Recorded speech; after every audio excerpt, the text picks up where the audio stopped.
Okay, cool. Thank you very much. Good evening, everybody. Welcome. And as usual, before we start the session with the recitation, let's try to adjust our mind, thinking that we are very fortunate because we have this precious human reverse. We are still alive. We have met the Buddha Dharma into this most complete form.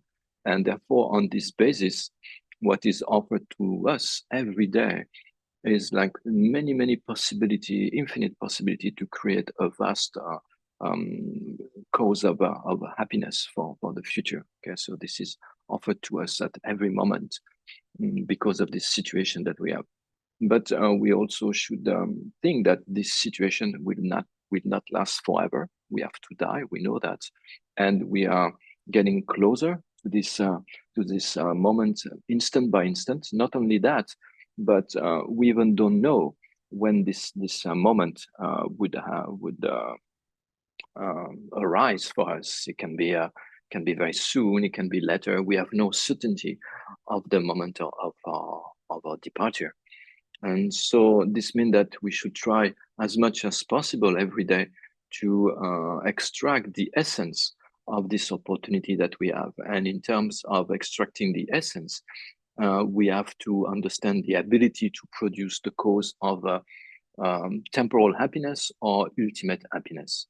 In terms of temporal happiness is what does it imply?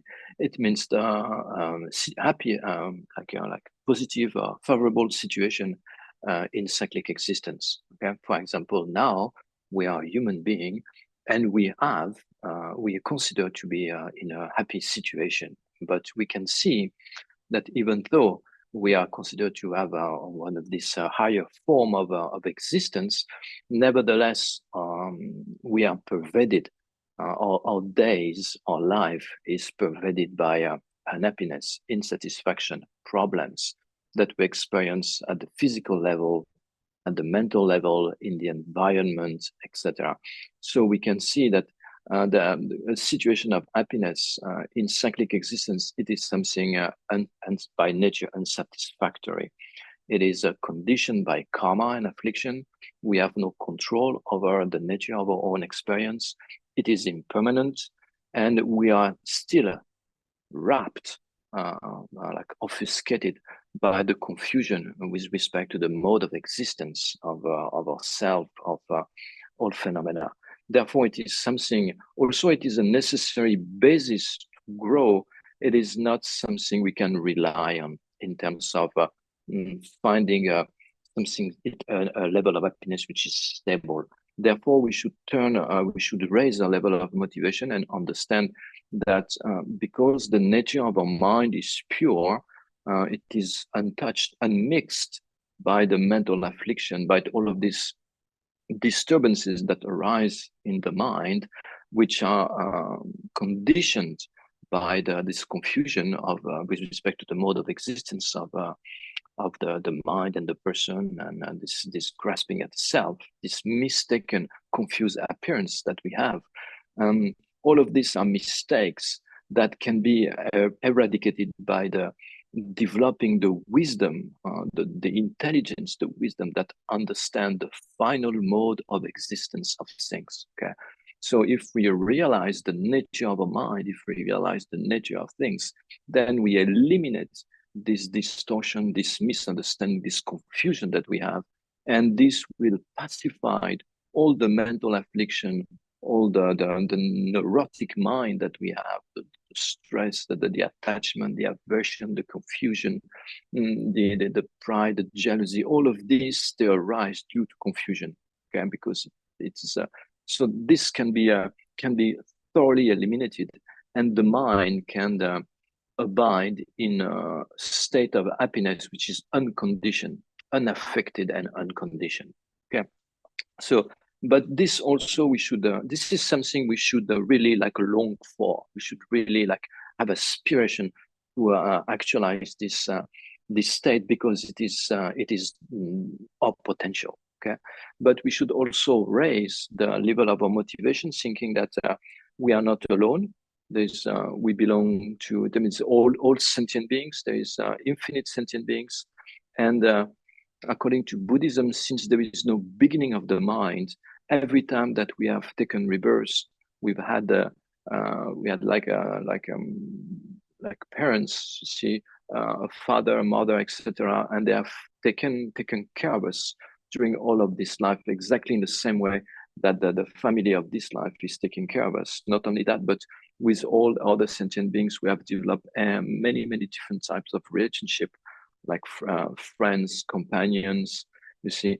And therefore, now that we are in this situation, we have the possibility to give back, to pay back this debt that we have toward all sentient beings. And therefore, by developing our mind and developing qualities and eliminating defect, this mind not only can become a source of peace and happiness for ourselves, but also for others. So this full potential, where this full potential to, let's say, cause others to develop their own mind and to help to install them in a state of happiness is the state of Buddhahood. So therefore, please generate this motivation so that through hearing, reflecting, and meditation, may we actualize the full potential, the state of Buddhahood, for the benefit of all sentient beings. And with this motivation, we can now read the sutra.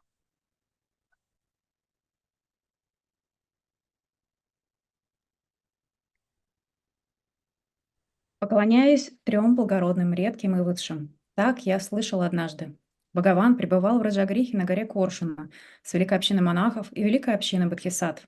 В то время Бхагаван погрузился в сосредоточение, исследующее перечень дхармы, именуемая видимость глубины. И в то же самое время бодхисаттва Махасаттва Арья Авалокитешвара, рассматривая практику глубокой пражни парамиты, узрел, что и 5 сканх пусты от самобытия. Тогда достопочтенный Шарипутра, побуждаемый силой Будды, обратился к Бодхисаттве Махасаттве Арья Авалокитешваре с таким вопросом. Если какой-нибудь сын благородной семьи хочет приступить к практике глубокой праджна-парамиты, как ему следует выполнять ее? На это Бодхисаттва Махасаттва Арья Авалокитешвара так ответил достопочтенному Шарадвати-путре. Шарипутра, те благородные сыновья или благородные дочери, что желают приступить к практике глубокой пражной парамиты, должны ясно и безупречно видеть и эти 5 сканх пустыми от самобытия. Форма есть пустота, пустота есть форма. Нет пустоты помимо формы и нет формы помимо пустоты. Также пустые ощущения, развлечения, формирующие факторы и сознание. Так Шарипутра и все дхармы есть пустота. Не имеют отличительных признаков, не возникают и не исчезают, не загрязнены и не чисты, не ущербны и не совершенны. Поэтому, Шарипутра, в пустоте нет формы, нет ощущений, нет развлечения, нет формирующих факторов и нет сознания. Нет глаза, нет уха, нет носа, нет языка, нет тела, нет ума, нет формы, нет звука, нет запаха, нет вкуса, нет осязаемого, нет харм, нет сознания от зрительного до умственного, нет неведения, нет прекращения неведения и далее, вплоть до того, что нет старости и смерти и нет прекращения старости и смерти. Также нет страдания, источника, пресечения, пути. Нет высшей мудрости, нет достижения, нет также недостижения. Поэтому Шарипутра, поскольку у бодхисаттв нет достижения, они опираются на праджня-парамиту и пребывают в ней. Поскольку в их сознании нет препятствий, нет и страха, полностью отойдя от превратного, они тем самым достигают нирваны. Также и все Будды, пребывающие в 3 временах, явственно и всецело достигли полного, непревзойденного наивысшего просветления, опираясь на глубокую праджня-парамиту. А потому мантра праджня-парамита, мантра великого знания, несравненная мантра, равная непревзойденному, мантра, полностью успокаивающая все страдания, известна как истина, ибо она безобманна. Мантра праджня-парамиты гласит «Таята ом гате парасам гате бодхи сваха». Шарипутра. Так Бодхисаттва Махасаттвы должны изучать глубокую праджня-парамиту. Затем Бхагаван, выйдя из самадхи, похвалил Арья Авалокитешвару Бодхисаттву Махасаттву. Превосходно, превосходно. О, сын благородной семьи, так и есть, так и должно быть. Именно так, как показано тобой, и следует практиковать глубокую праджня-парамиту, ибо тогда возрадуются даже татагаты. Когда Бхагаван изрек эти слова, возрадовались достопочтенный Шарадвати-путра и Бодхисаттва Махасаттва Авалокитешвара, и все собравшиеся вместе с богами, людьми, асурами и ганхарами, и все восславили слова Бхагавана. На этом заканчивается Арья Бхагавати, Прадня Парамита, Хридая Сутра. Строфа прибежища и бодхичитты. В Будде, Дхарме и высшем собрании ищу прибежище вплоть до просветления. Силой заслуг от практики даяния и других парамид достану я Будды на благо всех существ. В Будде, Дхарме и высшем собрании ищу прибежище вплоть до просветления. Силою заслуг от практики даяния и других парамид достану я Буддой на благо всех существ. Санге чодак цоки чогнамла, джанджу барду дакни кепсучи, даги джинсоги пе цоднамки, тролак пенчер санге друпар шок. Краткое подношение мандалы. Эту мощеную благовониями, покрытую цветами землю, великую гору мира, 4 континента, солнце и луну я представляю, как волю Будды подношу, да насладятся все существа-скитальцы жизнью в этой чистой земле. Саши пёки, джуши мето, трамри раблинчи, нидеген пади, санге шинду мите улваи, дроку намда шинва, чö парашо, идам гуру ратна мандалакам нирьятаями. All right. So to conclude this this little introduction that I've given at the beginning, that illustrated, underlying the necessity to change your mind, the benefit of trying to change your mind. In this last today, I would like to emphasize another aspect. So in general, you see, suffering as something to say. See, when we suffer, the suffering is like when we experience suffering in our mind, in particular. Okay, in particular, suffering or an unhappiness in our mind, an easiness. Okay, that we are disturbed, upset. Okay, it is like a alarm system. Like something is ringing, it means that we have to change something. That what suffering tells us. Also, in terms of the difficulty that we experience in life when we have suffering in our body or due to circumstances, etc. This is also somehow, but it is more difficult to understand because it is linked to the ripening of action. But in terms of the mind, it is immediate. See, when we suffer in our mind, it means that it's like the alarm system. It means that we have to change something. What we have to change, and we have seen in the previous session, there is the need to change the way of thinking.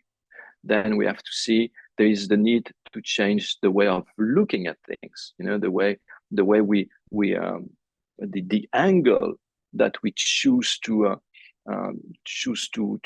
pick up on about ourselves, about others, about the place where we live, because instant by instant, okay, we are producing to the mind, we are like somehow painting, coloring a particular picture of ourselves and others and the reality to our mind. Okay, and we have seen also that no matter how we become good in controlling those different aspects, we cannot eradicate the mental affliction of attachment, anger, etc., as long as we do not realize the ultimate mode of abidance of the person, of the mind. We don't realize emptiness, selflessness.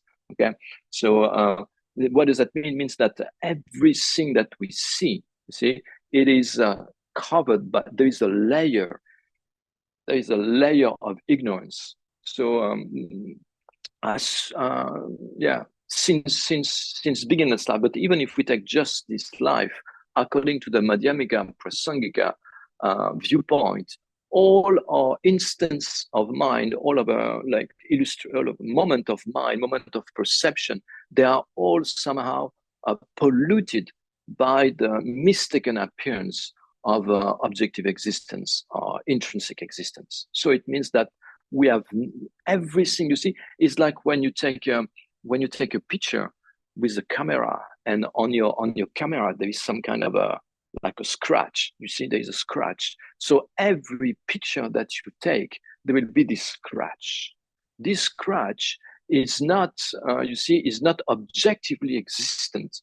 You can see the scratch on every pictures because there is this defect on your camera. In the same way, because of the imprint and because of ignorance and the imprint of ignorance, everything that appears to us appears with the appearance of inherent existence. There is this stain, the stain of mistaken appearance. Okay, so this is something that that will progressively be eliminated on the process of attaining the state of Buddhahood.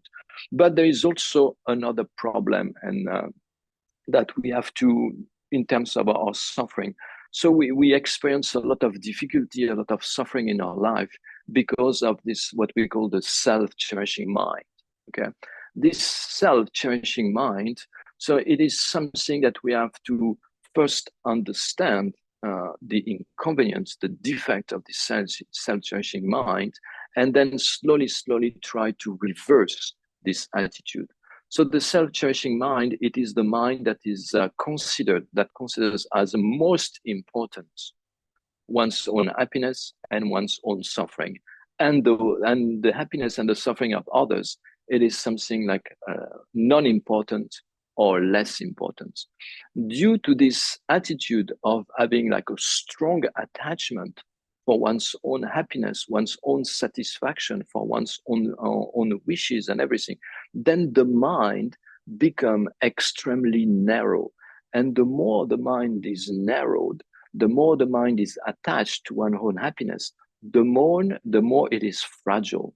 So you see, if we are extremely attached to our own happiness and satisfaction, and this especially comes in terms of the moment by moment satisfaction. You see because we spend our day from the morning until the evening.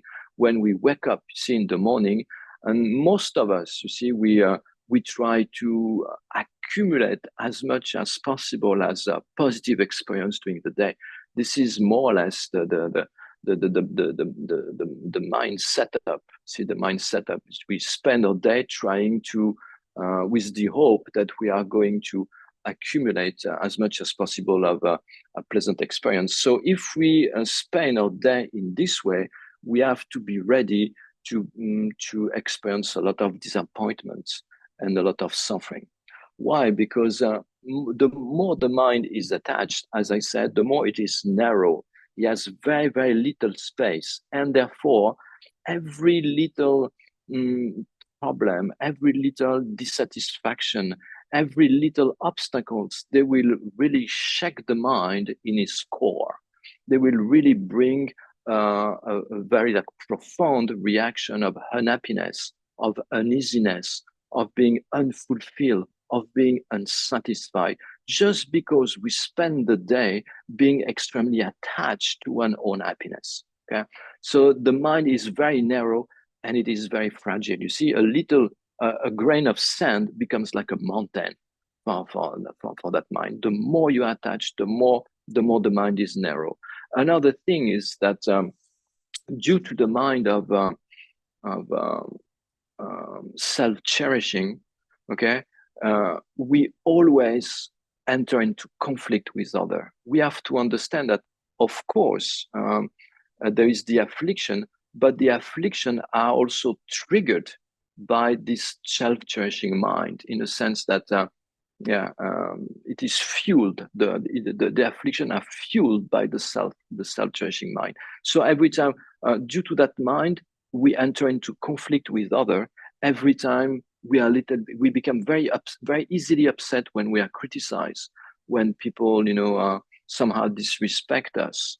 You see, we become very upset when people do not do what we want, or they do not listen what we have to say. They don't take into consideration what we have to say. You see, we suffer the pain of attachment and rejection due to the mind of self-cherishing. We suffer from jealousy, from envy, from competitiveness. This is all the product of the self-cherishing mind. You see, if we have enemy, if we break up with friends, if we break up with family, if we have conflict inside of the family, it's all due to the self-cherishing mind that considers one's own wishes, one's own opinion, one's own feeling as more important than the one of others. So this is really the basis for a lot of unhappiness, a lot of uneasiness, and a lot of conflict and insatisfaction. Okay, so we have to understand the limited aspect of this mind, as we have seen a little bit before. We are in the previous session that happiness also, of course, depend on a state of mind, but it depends on particular state of mind. For example, when we have like a virtuous mental factor, then happiness is experienced, and the more those virtuous mental factor are stabilized in the mind, the more the mind is happy. So we can talk about qualities in this context. For example, if you develop the quality of love and compassion, if you develop the quality of being patient, if you see the quality of generosity, of ethic, all of these qualities, they can be only developed on the basis of other. Okay, if there is no other people around us, it's not possible even for us to actualize the causes of a higher rebirth, because higher rebirth depend on ethic, and ethic means to refrain from the harmful action of body and speech. And who are the support of those negative action, of the refraining from negative action of body and speech? There are others. We stop killing, we stop stealing, we stop speaking harshly to other, we stop lying to other. You stop, you see, having a divisive speech and like chattering for inconsiderably. So you see, the quality of the mind, and therefore the ability to manifest this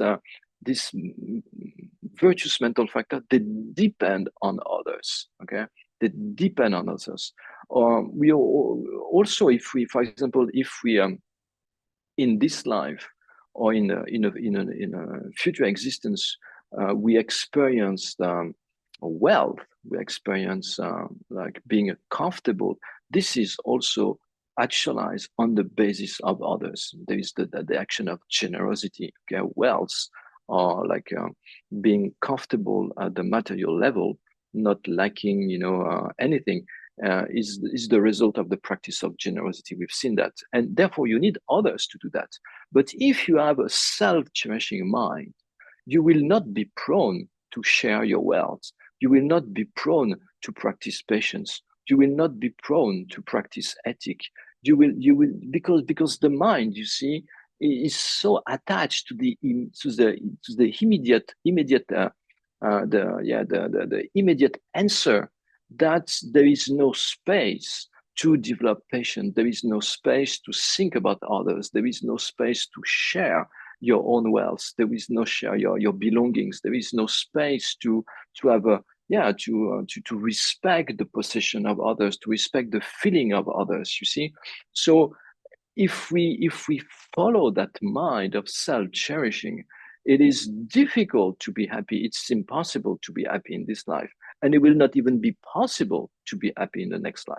See, so even if we think about the state of liberation or the state of Buddhahood, those are very high. Those are the highest level of well-being, and they are actualized on the basis of others. You see, the teachings of the Buddha is rooted in great compassion. The nirvana is rooted in compassion. The state of Buddhahood is rooted in great compassion and bodhicitta. So those states can arise, they can develop only if there is a taking into consideration others. You see, so this is something. So think, that it is only thanks to others. You see, only thanks to others that we can develop qualities, that can abandon defect, because you have to work on yourself. You see, work on patience. So you can abandon aversion, you can abandon jealousy, you can abandon envy, and therefore uproot from your mind those mental events that create a lot of torments when they arise. So every single happiness is actualized on the basis of others. So we should slowly, I mean, not so slowly, because the time, you see, is running out, but it is very important to start to see others are the source of our past, present, and future happiness, and to really understand that the best way to achieve happiness is to equalize oneself with others, at the very least to equalize oneself with others, that to think as important, the happiness and the suffering of others is at least as important as our own.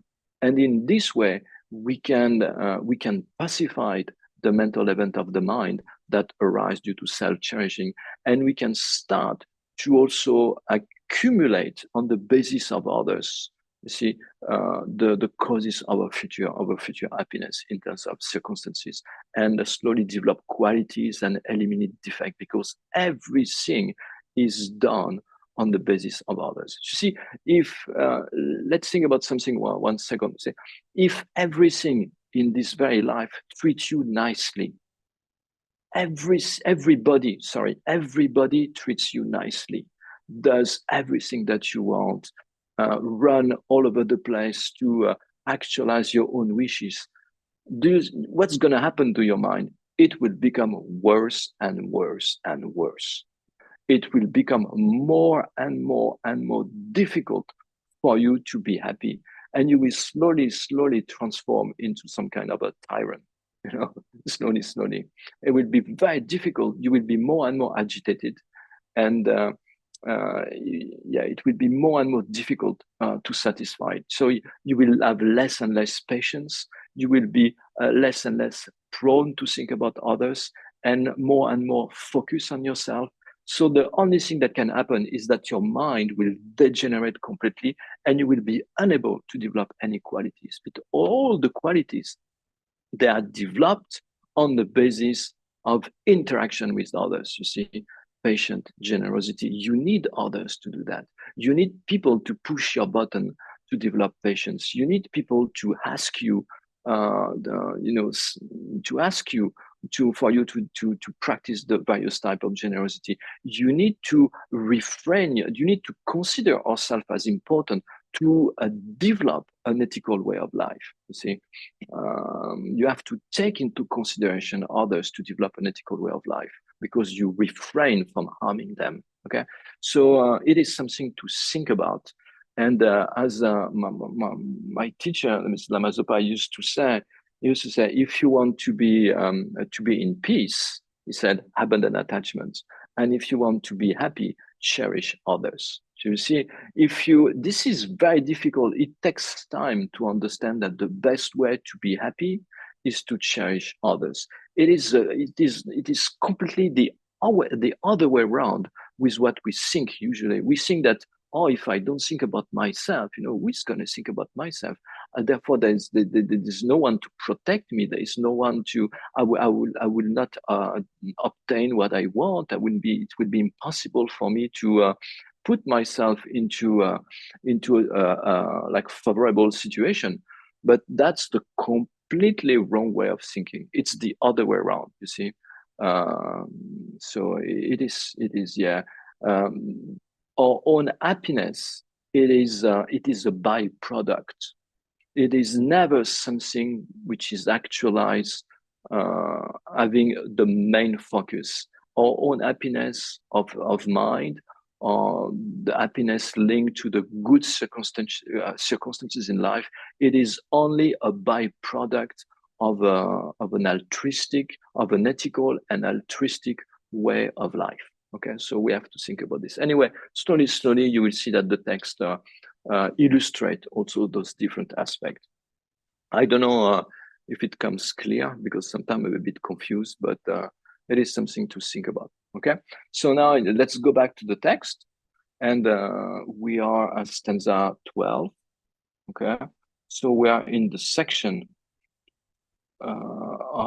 preserving from the degeneration of what has been correctly assumed. Okay, and we have seen that there is establishing attentive recollection.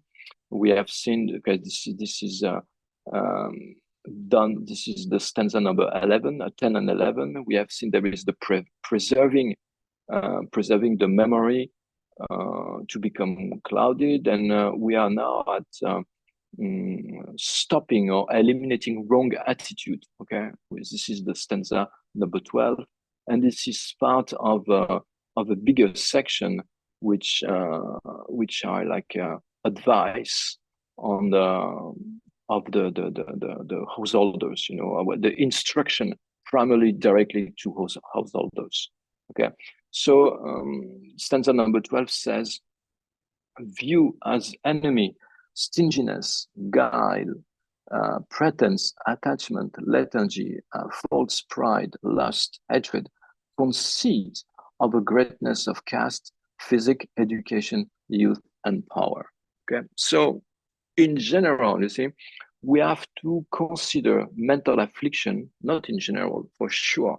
We have to consider mental affliction as an enemy. Right now, we don't see mental affliction as enemy. It might even happen that we see them as ally, as a friend, as a powerful ally to achieve our own aim. For example, attachment. We conceive that attachment it is something necessary to have happiness. When we think about eliminating attachment, for us is like eliminating the spice in life. You see, this is living with attachment. We think that living with attachment equal living with happiness feeling. That's not what it's about, because the happiness feeling, okay, it is something that arises due to pleasurable contact. And the fact that there is attachment or there is no attachment won't change anything to the feeling of pleasure when you have a pleasurable contact, or when the circumstances are favorable. You see, attachment is a neurotic mind. Actually, the more we have attachment, the less we can enjoy the situation, because attachments, it's a neurotic mind that it disturbed. It is a disturbed state of mind when it encounters something pleasurable. He look for it and it doesn't want to let go. You see, that's the problem with attachment. Is like he's like glued. He's completely glued on the object and doesn't want to let go. And but we all know that everything has a hand. You know, what has been accumulated will be dispersed. What has been produced will be destroyed. What has come together will be separated. So actually, the more we have attachment, the less we can enjoy the pleasurable situation, because the mind is already under the influence of this neurotic thinking about preserving the object, about keeping the contact, about trying to, about what's going to happen tomorrow. You see, so it's pretty much like when you hold something in your hand. You see, if you want to hold the pen, attachment somehow hold it very tight like this. You see, it hold it very tight. But actually, you can just hold the pen simply like this. With the more relaxed and open attitude.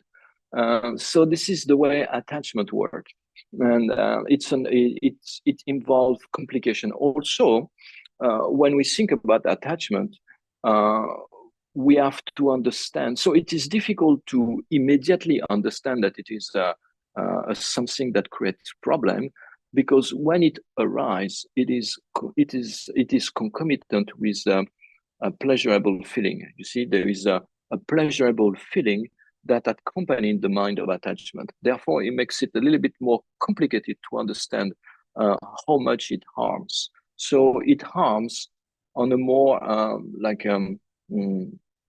long term, and also in middling term and long term. Immediately there is this happiness feeling and the mind is agitated.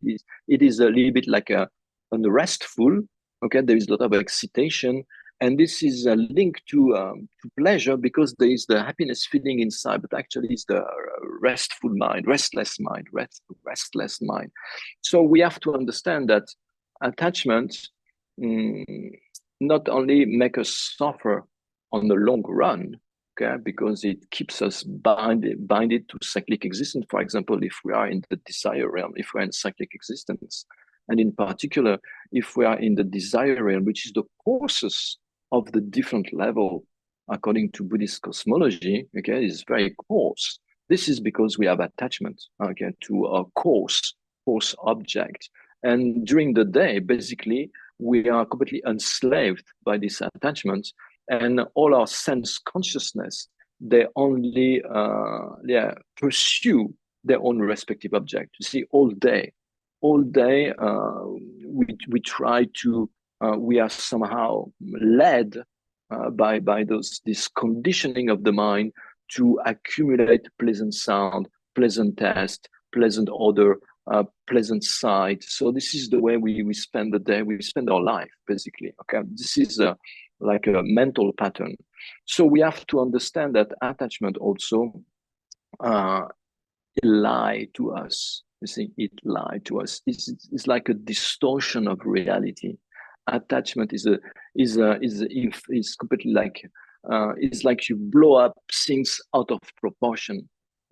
For example, let's say, see, due to causes and condition, due to our own personal karma, due to our personal setup, imprint, and predisposition, things would appear pleasant and unpleasant to us. It is completely subjective, but because everything that appears to us, to our mind, it is mixed, or it appears with the with appearance of it is mixed with the appearance of true existence or inner existence. Then the pleasantness that we pick up on something seems to be inherent to the object, seems to come from the object itself.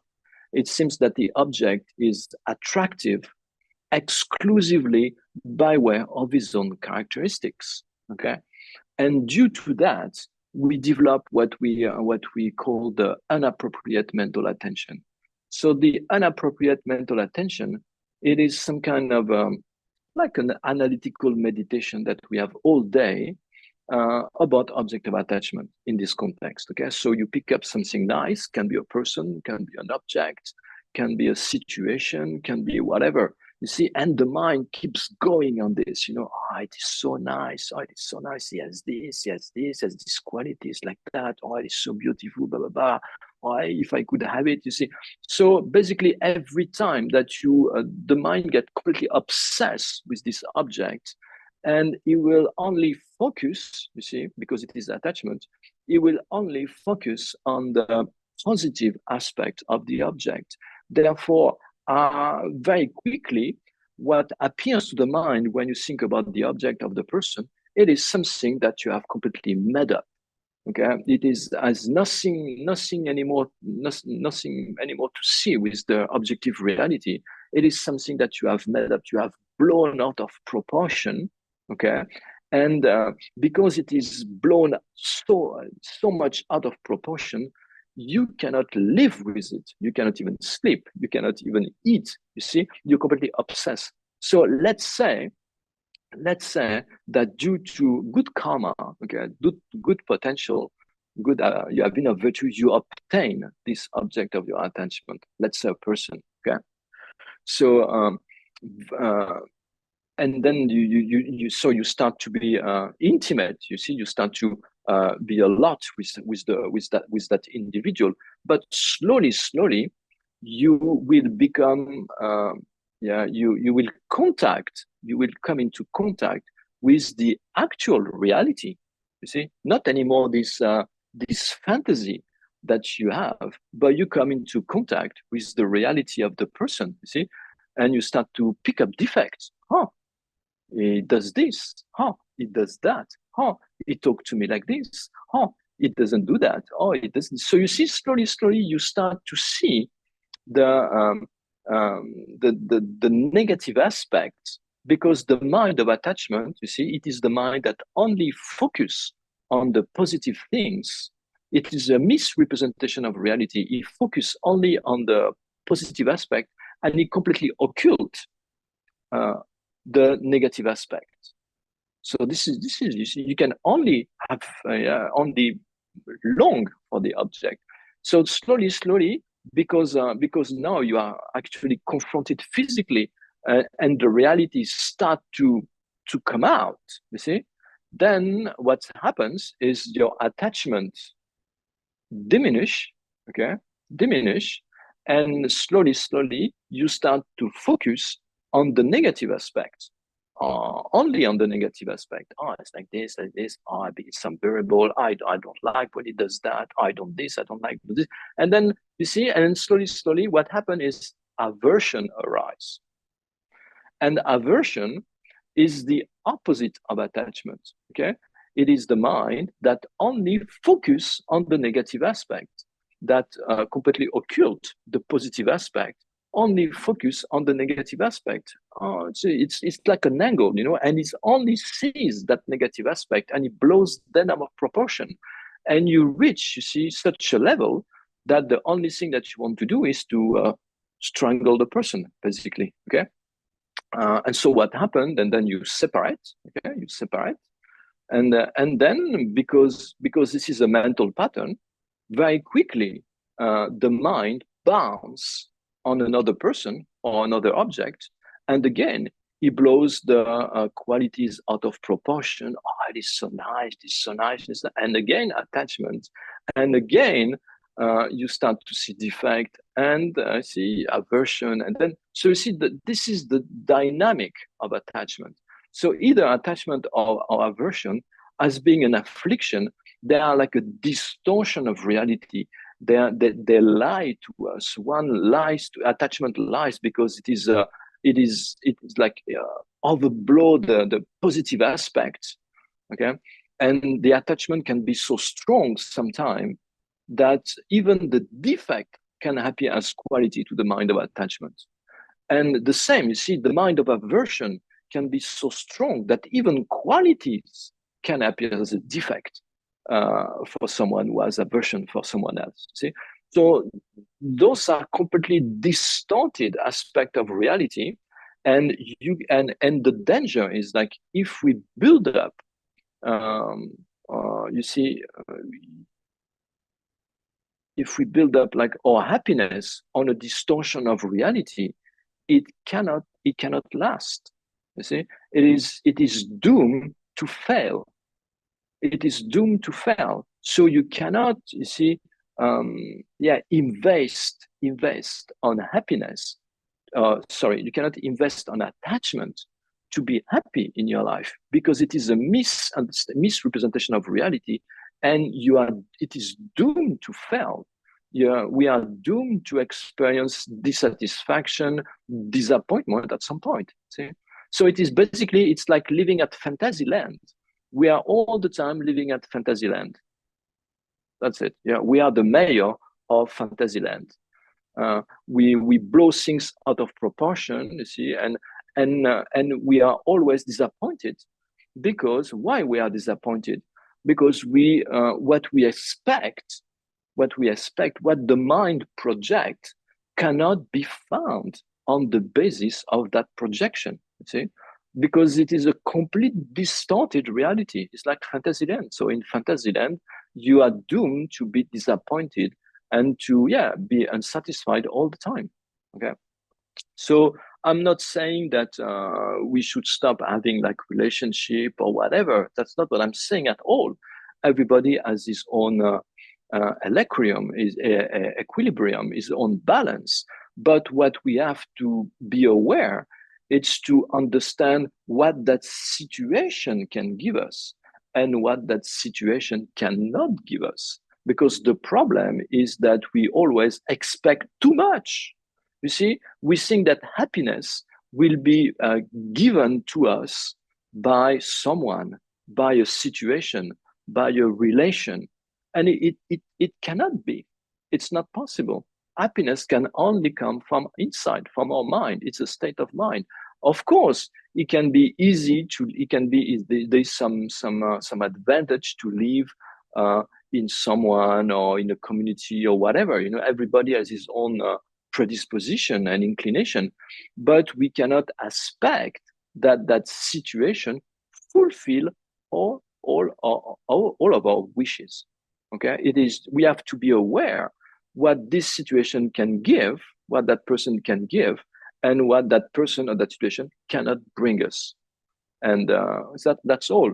And in this way, you see, we do not make mistake. In this way, we are not disappointed, because so see, in terms of suffering, the more we distance ourselves from reality, you see, the more we suffer. That's Fantasyland. Okay.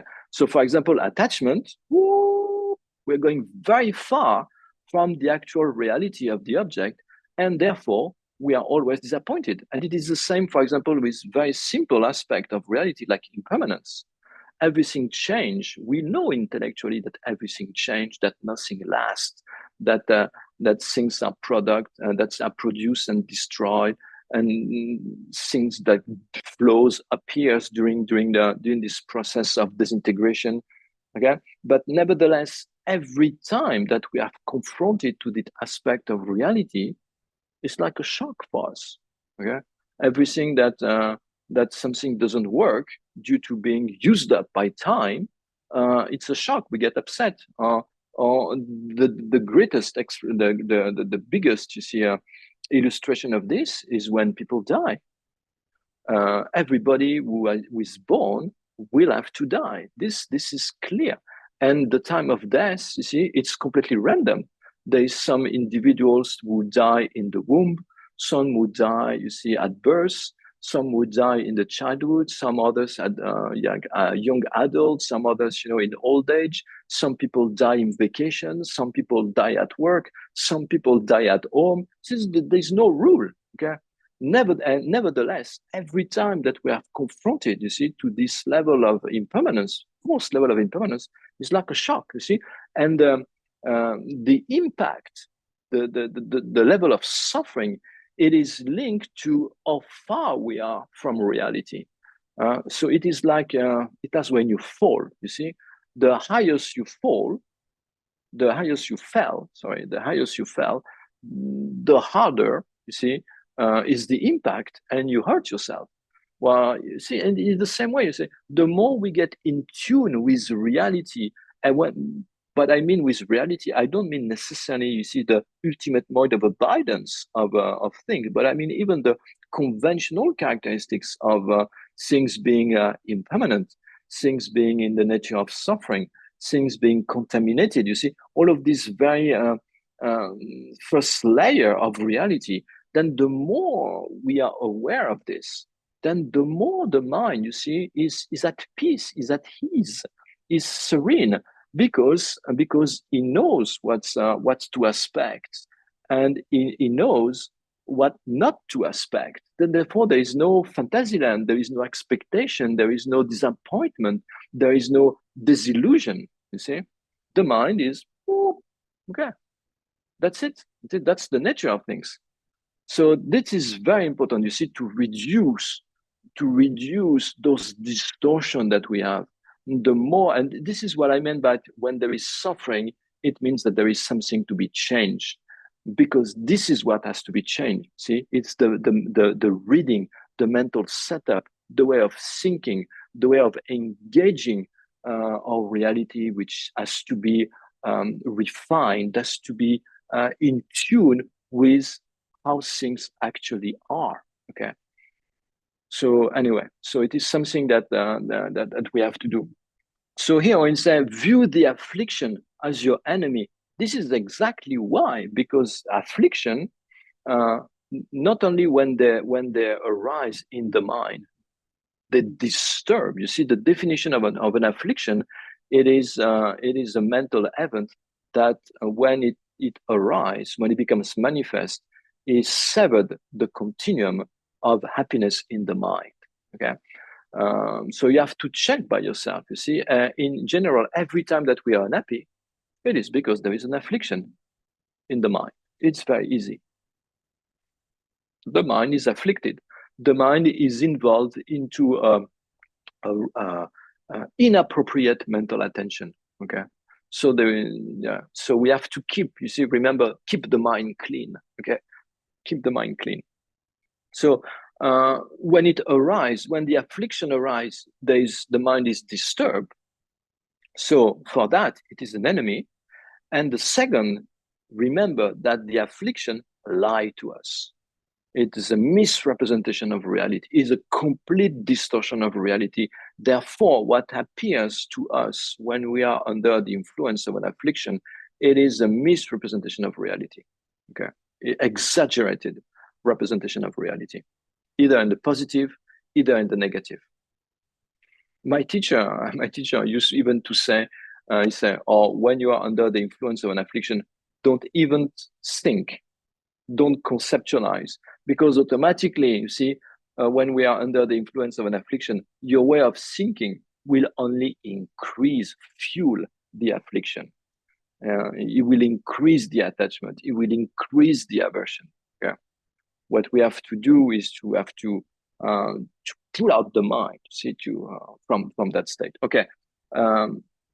And here it presents Nagarjuna. He gives a list of affliction that we should principally see as our enemy, because they will sap, you see, the life of virtue. They will like sap and destroy the life of virtue.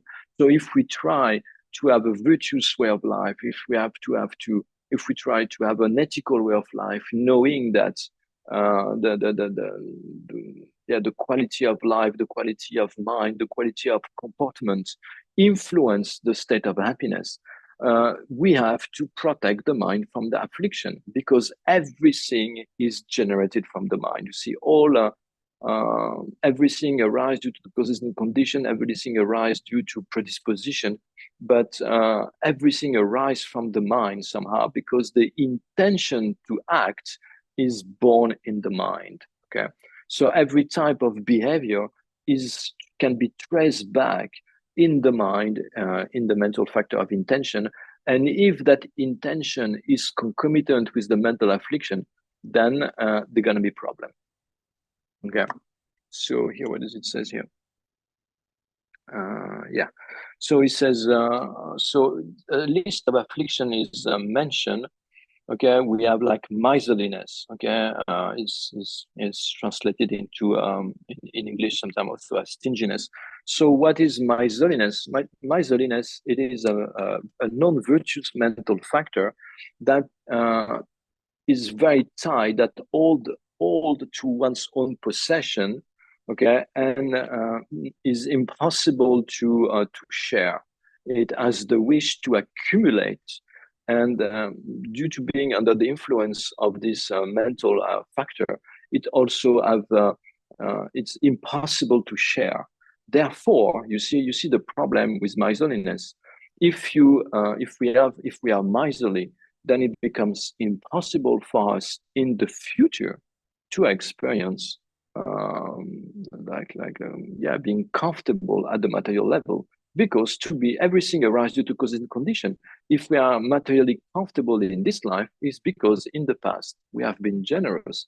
Therefore, if we stop to be generous, it will be impossible for us to continue to enjoy this comfortable situation at the material level. Okay, so yeah. So miserliness. Let's see. In terms, I have a definition here from the Abhidhamma Samuccaya, and let's say, let me. Where it is.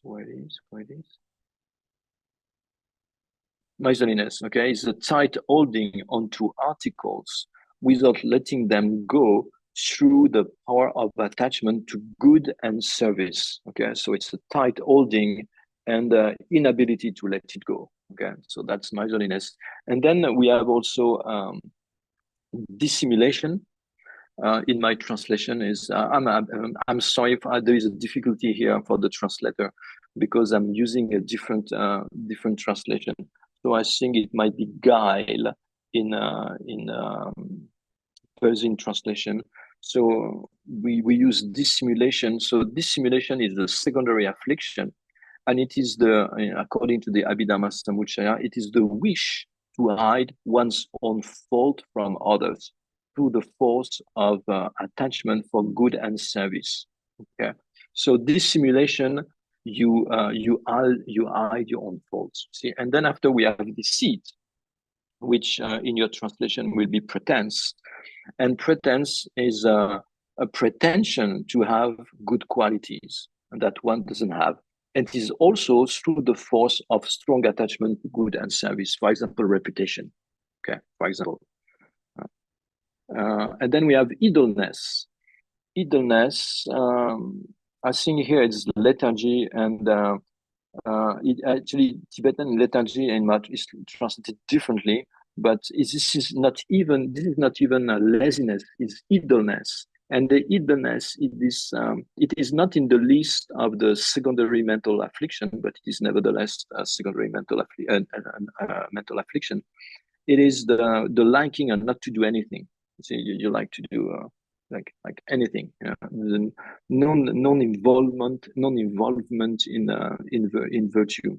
Okay, it is not like for example, like a laziness, where laziness there is a non-delight in virtue due to attachment to lying down and so forth. It is similar, but I'm not sure, because I haven't found any like a very precise definition of idleness.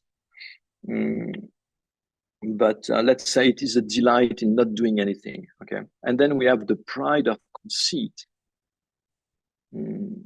And then, so we have to distinguish, you see, pride from haughtiness. And I think in your translation, you have false pride and conceit. So there's two different mental factors. So the pride is the root affliction, okay, and conceit is the secondary affliction. So it derives from pride. So with pride, pride, it is okay. It depends on the view of the transitory collection, which is the grasping at the self, including into one's own continuum as one own self. And so based on that view, okay, there is an aspect of puffing up, you see, of one's own mind by observing one's own wealth, one's own qualities, one's own use, one's family, education, whatever. So you see, it is based on the sense of intrinsically existent I, and there is like a blowing up, you see, of the sense of self out of proportion due to observing some positive attribute that one has, or one that sometimes even doesn't have. Okay, anyway, it's always subjective. While conceit, you see, in my translation is haughtiness. Haughtiness, let's see what I have. Yeah, it's also a puffing up of the mind, but somehow it's also, so it's a mind that takes a pleasure. It is not only a puffing up, but the mind take delight, okay, take joy in one's comfort, and in one observing one's own good qualities, etc., like good situation, and somehow it also involves like not being nice with others. It has somehow this flavor as well. Okay, haughtiness. It involves this not being nice with others. A little bit like say like feeling superior somehow. So in terms of pride, it's interesting because there is 7 types of pride. I don't know if you ever encounter this. Let's check. Okay, I'm gonna try to find it. This is from the Abhidhamma Samuccaya. So we have pride, we have exceeding pride, we have the pride beyond pride, we have the pride sinking I, we have the pride of vanity, and we have the pride of slight inferiority, and finally we have wrongful pride. So let's see. I think it's interesting to see the difference between those two, because being a mental root affliction, we all have pride at some level. So it's interesting to understand now which type is more is accurate. Okay, so the first one, the pride, just pride. Okay, it is the one that we've described. It is the puffing up of the mind, seeking that one is superior to those who appears like inferior in terms of, for example, possessions, or in terms of education. Okay, it is just this puffing up of the mind, thinking that one is superior to someone else, which effectively, for example, in this case, it corresponds to this conventional appearance that one might be as not as rich as another, or as educated as another. Okay, and the exceeding pride, okay, it is a mind that thinks, so also like a puffing up of the mind, seeking that one is superior to those who are equals. So they are like there. It starts to be very, very subjective there. Okay, there are people who are pretty much like equal, but one nevertheless think is superior. Then we have the pride beyond pride. This is the puffing up of the mind, seeking that one is greatly superior, even to those who are superior. Okay, so let's say, for example, you meet someone which is quite intelligent, extremely intelligent. Okay, and you also view yourself even more intelligent than that person, even though that's not reality. Okay, so that's pride beyond pride. Then we have the pride of thinking I. Okay, this is the basic one. It's not really a sense of pride as we usually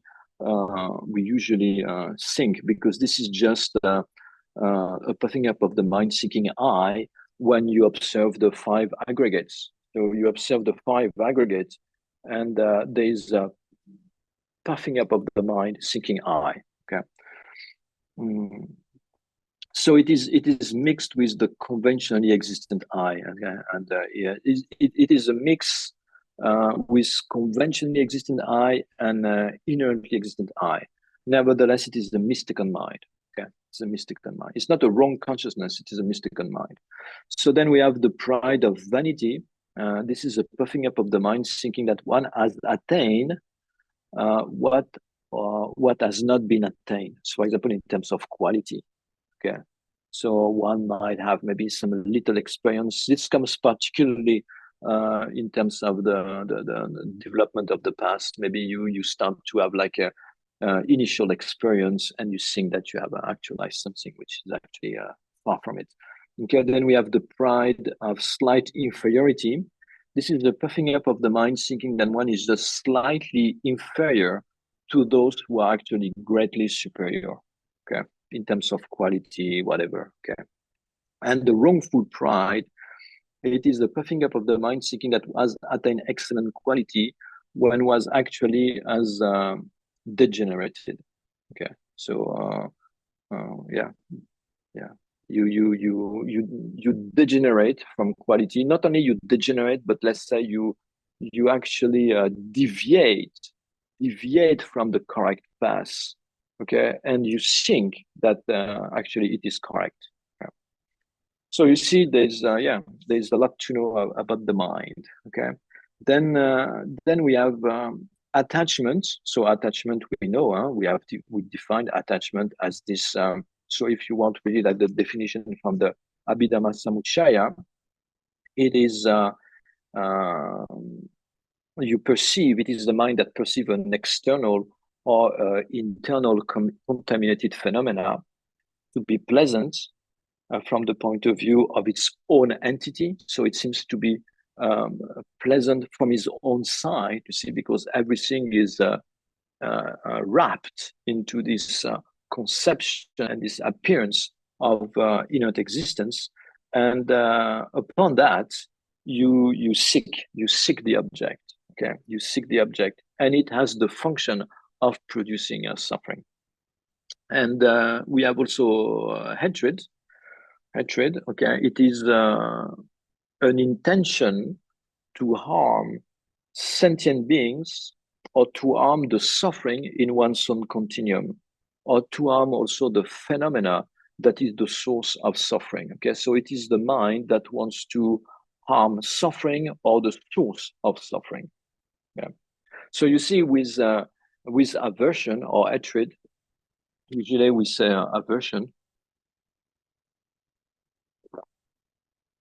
because aversion, hatred, anger, you see, it is the same, but as a different level. So the same how it has evolved in one's own continuum. Yeah, it is a mind that desire. There is an intention to harm. Is always there. Sometimes it is very subtle, but if there is hatred or if there is aversion, there is intention to harm somehow. Suffering or the source of suffering.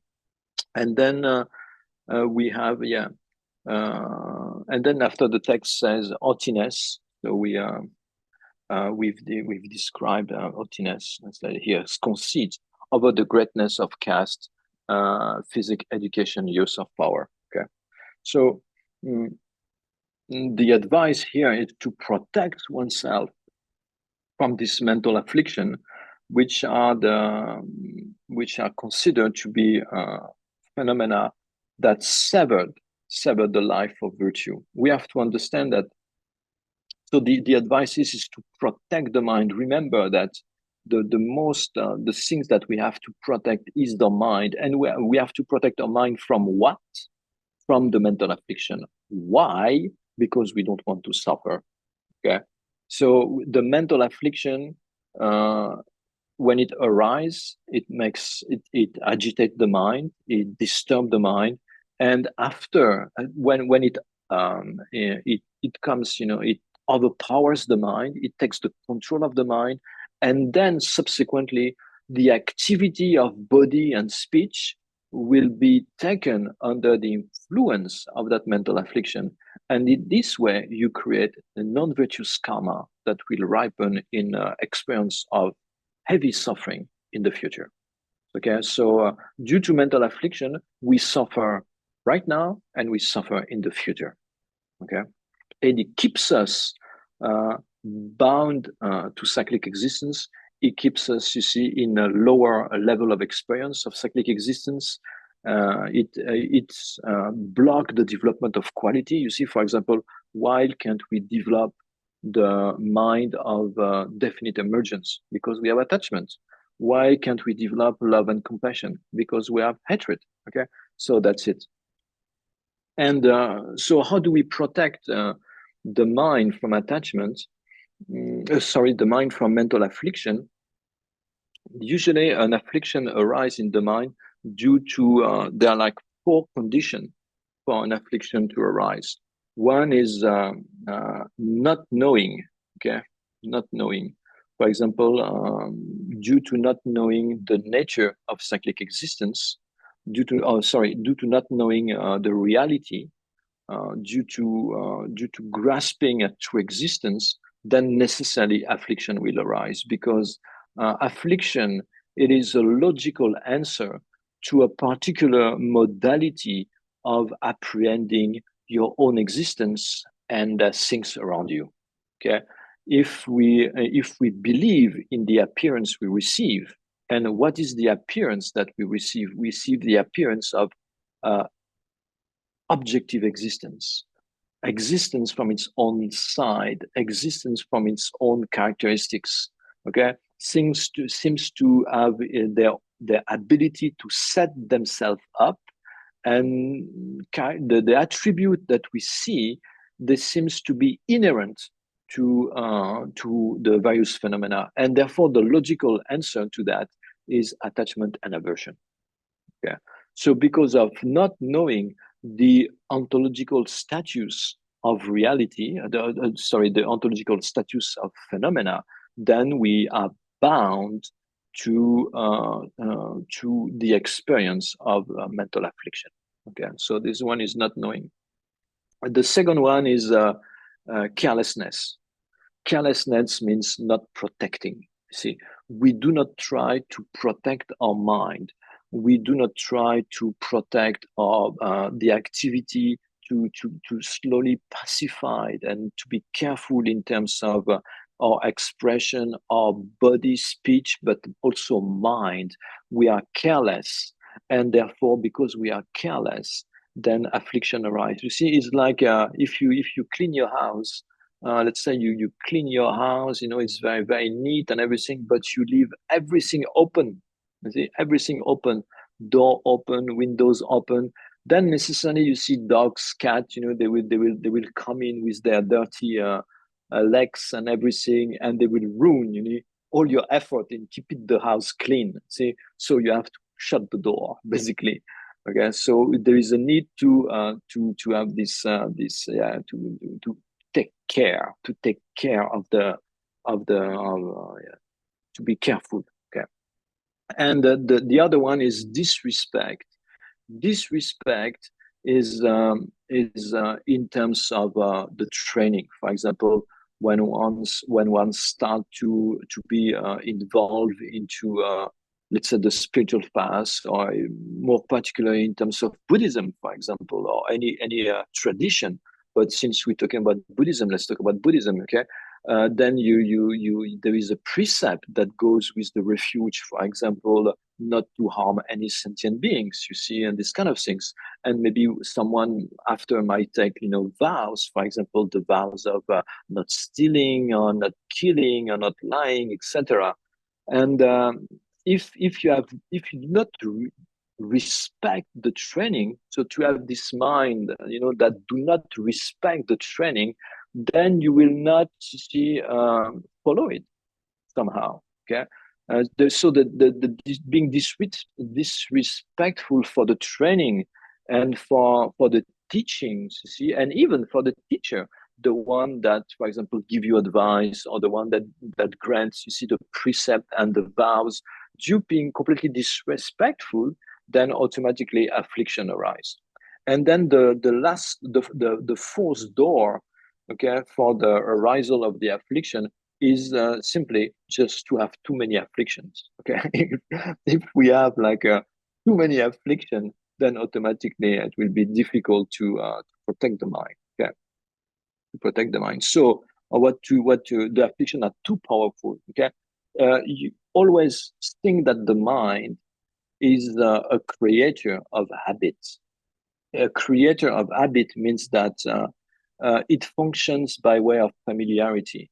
The mind is a bit blank somehow. It's like clear water, you see.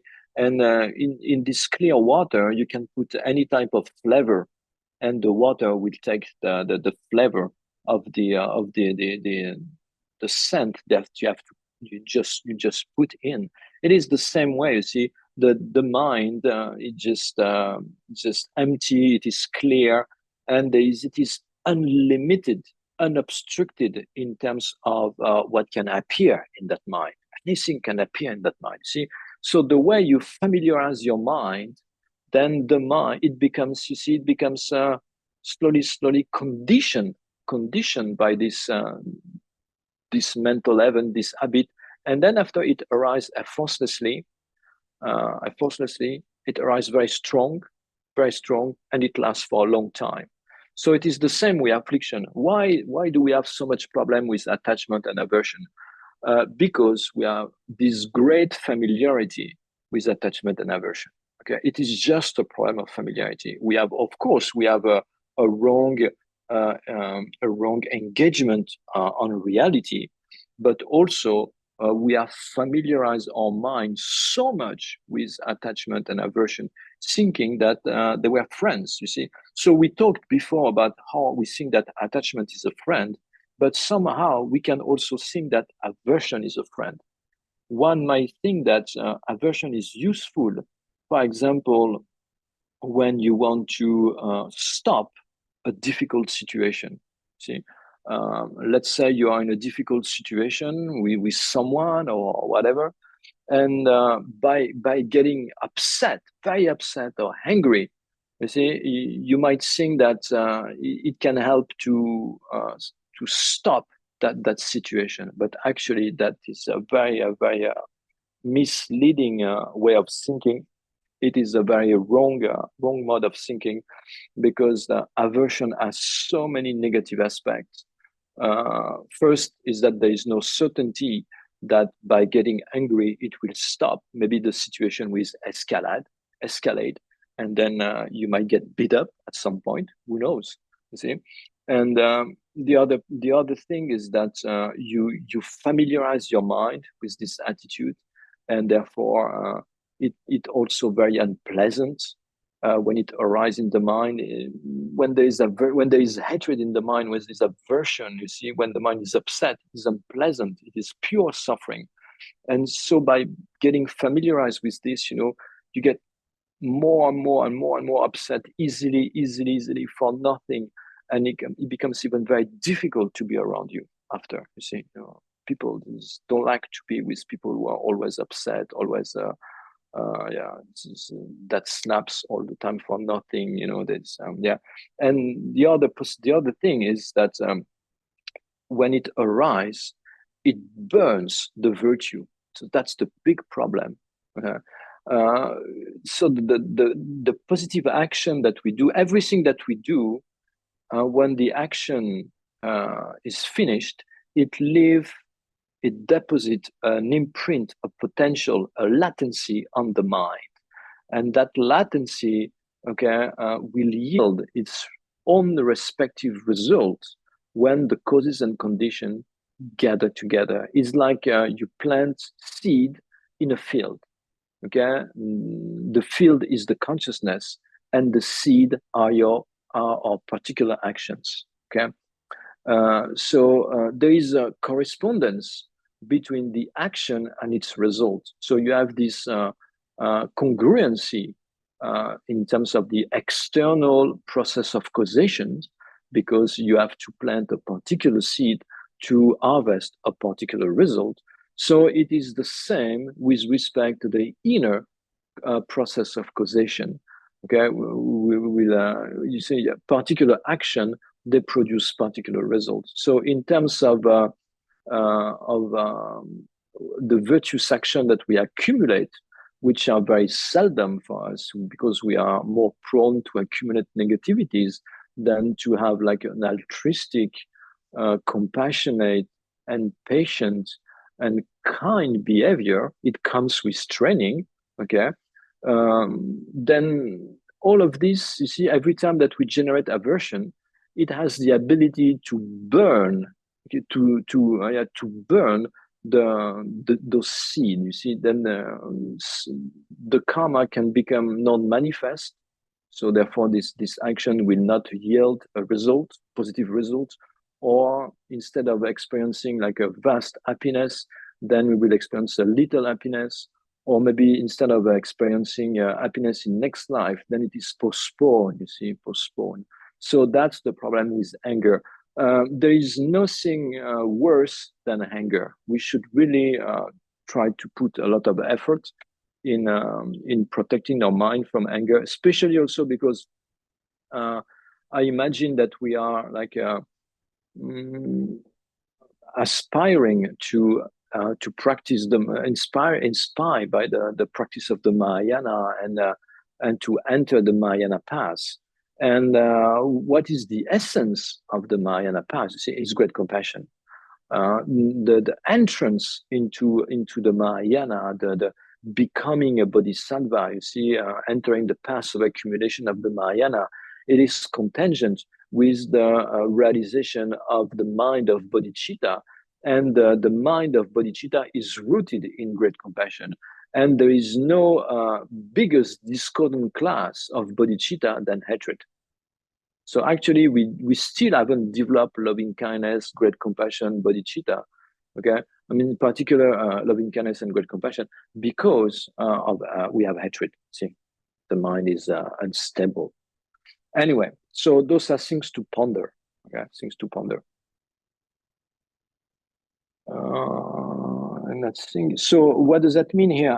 So what do we do when we have like too many affliction? You see, and because of having too many affliction, they become like so powerful. We have to cultivate antidote. We have to cultivate antidote that will slowly reduce the power of the affliction, that will slowly habituate the mind differently.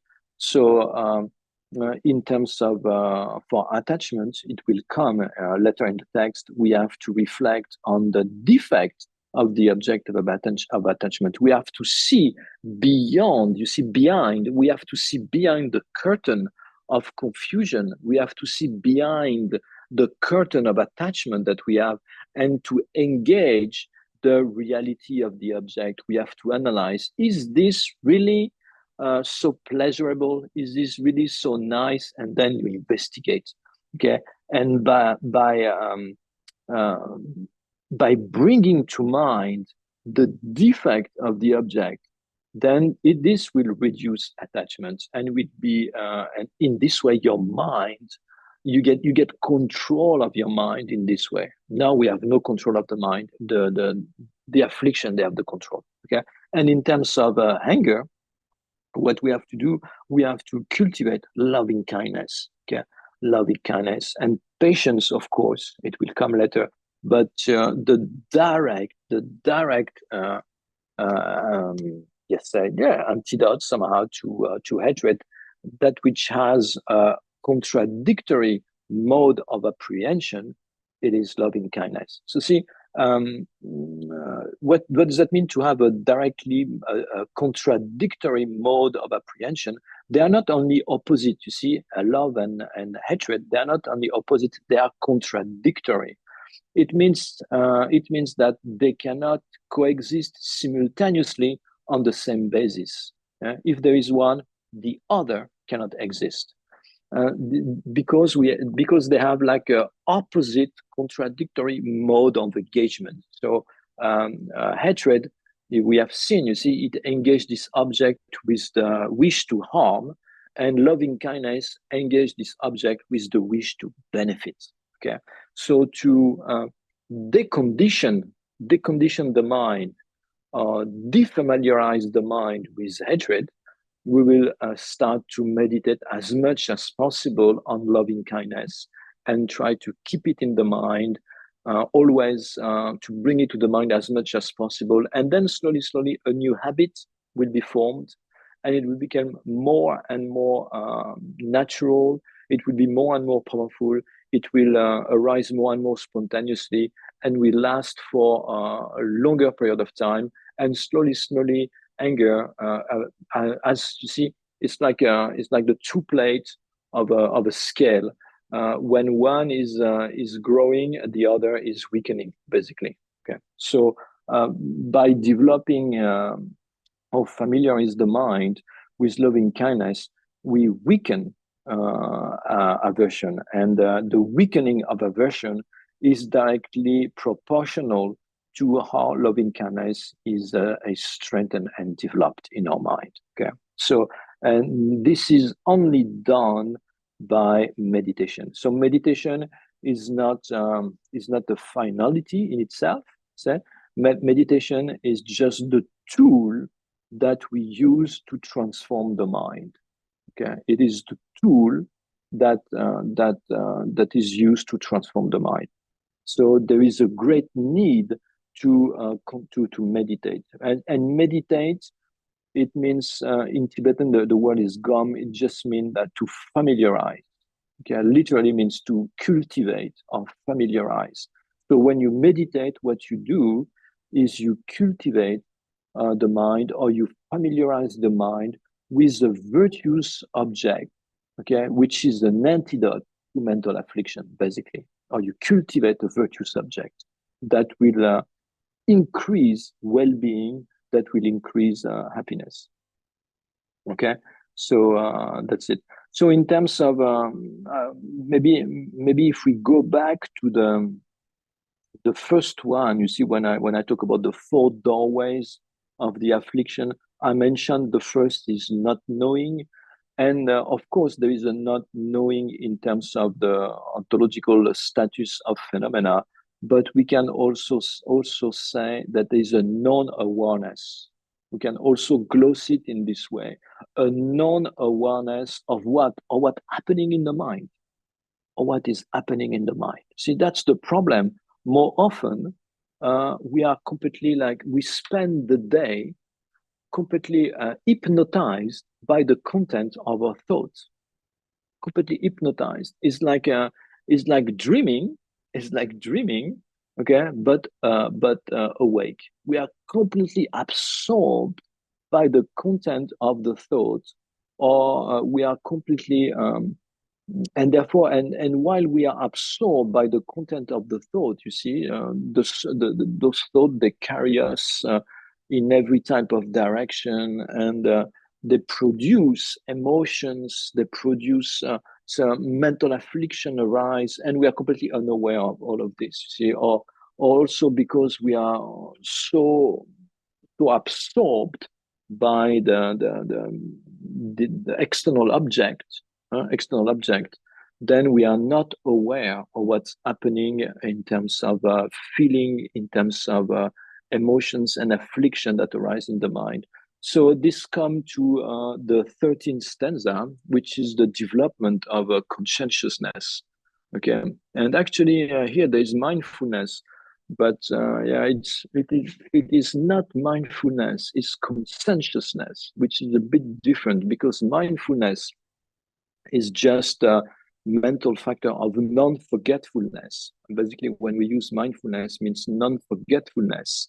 Okay, it is to not to forget, especially in terms of meditation. There is two mental factors which are extremely important.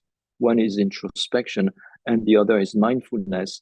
And in this context, mindfulness means not to forget the object of meditation. Okay, while here is more like conscientiousness. What is conscientiousness? It is a virtuous mental factor. Okay, it keeps the mind from contaminations. Okay, it keeps the mind from contaminations, and causes the achievement of virtue while abiding in effort. That's why conscientiousness is. See, so it keeps the mind basically from coming under the influence of the affliction. So being conscientious, okay, being conscientious is not the same as being mindful. Okay, I don't know if you got the difference between the two. Okay, so here is being conscientious means to care. Okay, you have to care, to protect, to care the mind. Okay, so it's keep the mind clean. That's the meaning here.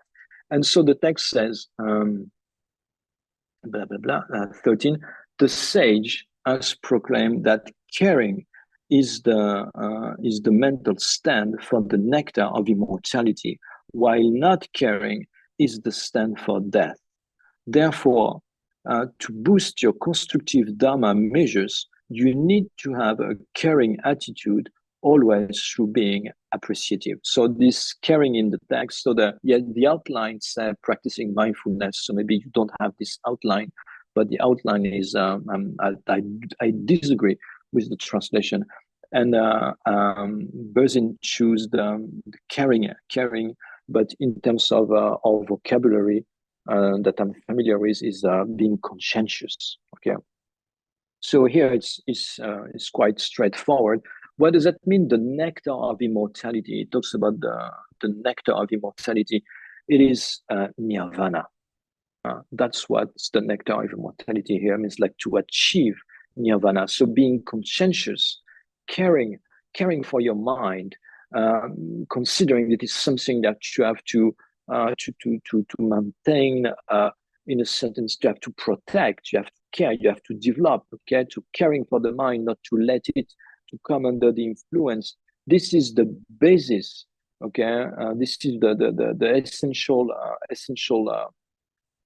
quality for the attainment of nirvana, okay, the liberation, or whatever quality, or even if we want to make it simple, just to be happier, okay, because we have realized, we just have, I mean, it should be somehow clear now that happiness depends on the state of mind, and the more the mind is afflicted,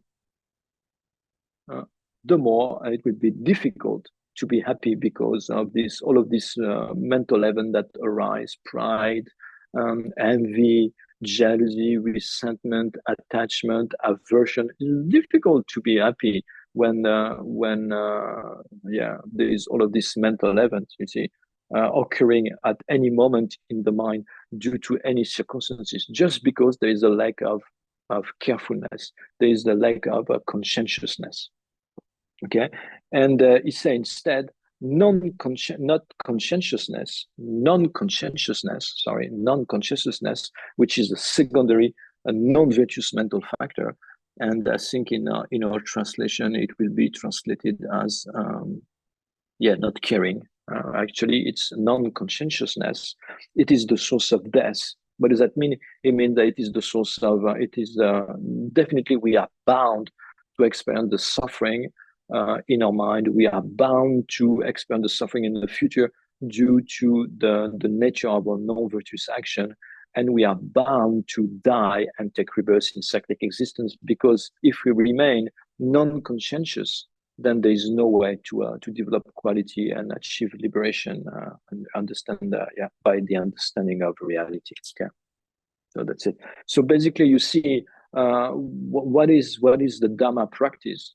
The Dhamma practice is nothing else than from one side, deconditioning the mind. There is a process of deconditioning the mind with attitude that have been identified as being harmful for ourselves and for others. If it's harmful for others, it is necessarily harmful for us as well. Okay, and so from the other side is conditioning the mind. So that from one side there is a deconditioning, and from the other side there is a conditioning of the mind with a mental pattern, with mental habit, with mental setup that produce happiness for ourselves and for others. Okay, so that's what the essence of the Dhamma practice is.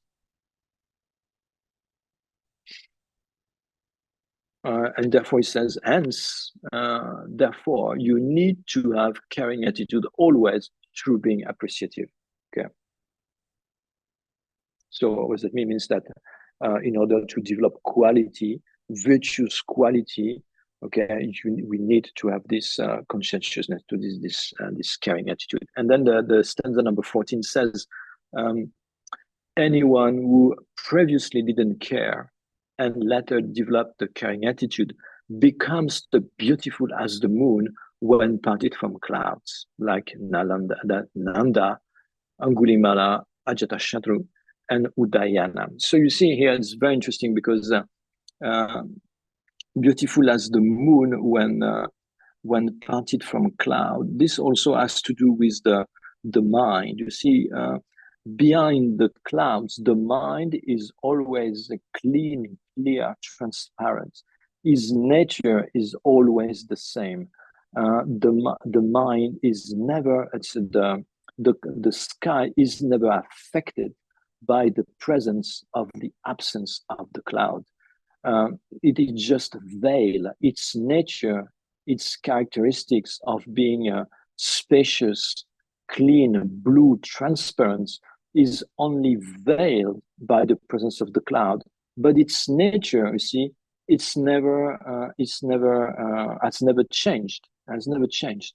So in the same way, you see, the nature of our mind is always the same, and the mental affliction, they only veil this nature. You see, they only obstruct the seeing of the nature of the mind, or they obstruct the nature, the seeing of the nature of phenomena.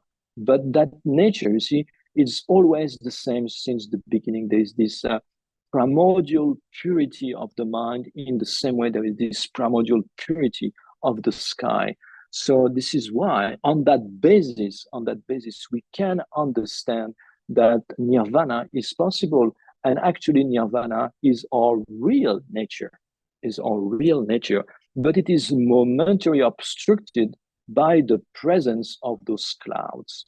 And why there is those clouds? Because there is a confusion due to the ontological status or the mode of abidance of ourself and even our mind. See, where the mind is empty by nature, we see a self. You see, and on that basis, then all those unfortunate mental events arise. Okay, so here I finished this stanza. Okay, there is like who was Nanda? Nanda was the half brother of the Buddha, and he had a problem with attachment. He has this very lustful behavior. He was very lustful, and in particular, he was extremely attached to his wife. He was supposed to in the story they said that he has this very beautiful wife, and he was extremely attached to her. And Angulimala was let's say the first serial killer in terms of the records. Okay, because he was this person who was supposed to Angulimala. Mala, it means like you see like that, like the rosary. Anguli is like I think it's a thumb or finger. So he was killing people and was making like a collar, you see, with all the different fingers of the people here. So he killed like many hundreds of people, and Ajatashatru was the prince. He was the son of the king Bimbisara, and the king Bimbisara was a very close disciple of the Buddha. And Ajatashatru, he wanted to become the king, and he felt that his father was the time for his father to retire. So basically, he somehow caused the death of his. He didn't kill him directly, but he caused the death of his father. So extremely negative. And Udayana was, let's say, he killed his mother. Okay, he killed his mother, and due to that, he took, anyway, killed his mother. So all of these people, you see, they had an extremely negative behavior, extremely like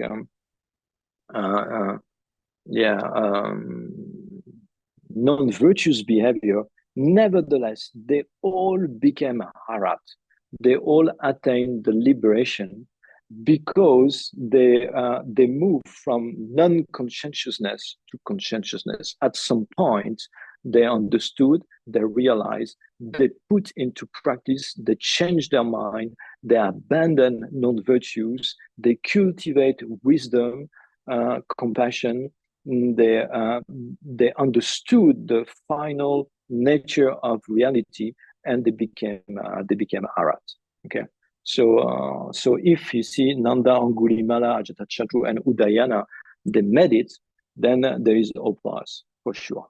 Okay, and it is. I think my time is up. So if there is any question, I'll be happy to answer.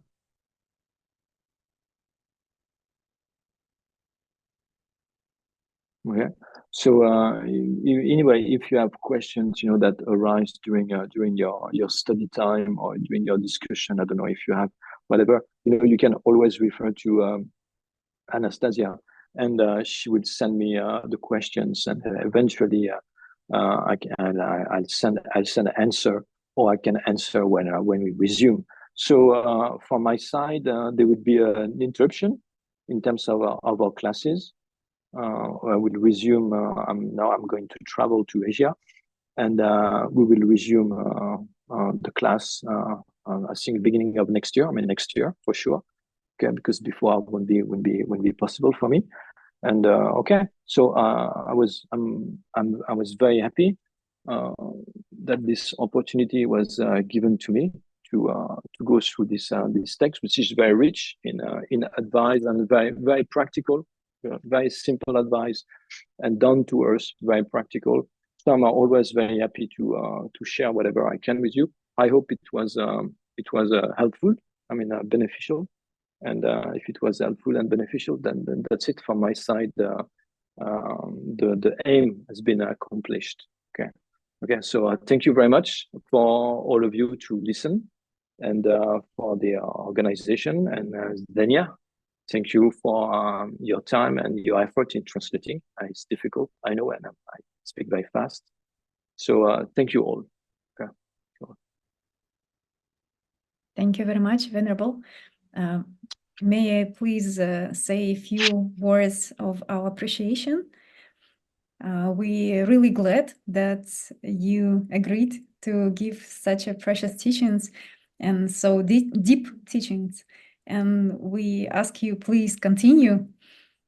And we will be very happy to continue next year, as you said, starting from mid-January and January. We're waiting for your response when it will be comfortable for you to start. And we invite everybody to continue the classes. And so shall we share the prayers and Yes. recite some prayers? Yes, of course we do a dedication, okay? And so we have a date, for me, it's a date. In January, we meet again and we continue, okay? Unless I die, okay? I'll be there, okay? I'll be there, okay? So let's really please make dedication and then I wish you a good end of the year, okay? And we meet next year. Thank you. Thank you.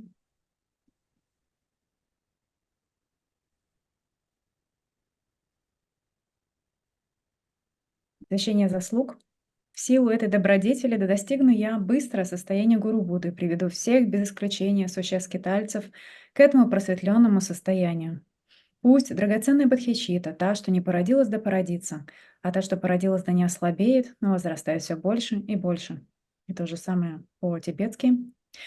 Гевади нюрдуда лама самге дунгюре Drowa chikyan malupa Dei salagu parsho Janchuk tsem chorim poche Ma ke panam ke gyurchi Ke panyam pa me pahi Гомне гонду пелварашо.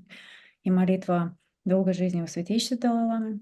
В земле, окруженной грядой снежных гор, ты — источник всего счастья и блага, всемогущий Чендрези, Тензин Гетсо, нерешимо прибудь до исчерпания сансары. Ганри, Равы, Корвы, Шикамдир, Пендан, Дева, Малю, Чумвене, Ченре, Зиван, Тензин Гетсо и Шапе, Сите, Барду, Тенгюрчи. И мы посвящаем всю благую заслугу от этих учений и от всех практик нашего центра скорейшему возвращению нового безошибочного воплощения Кьабжа Ламсо Римпоче. Thank you. Thanks again, and see you soon. Okay.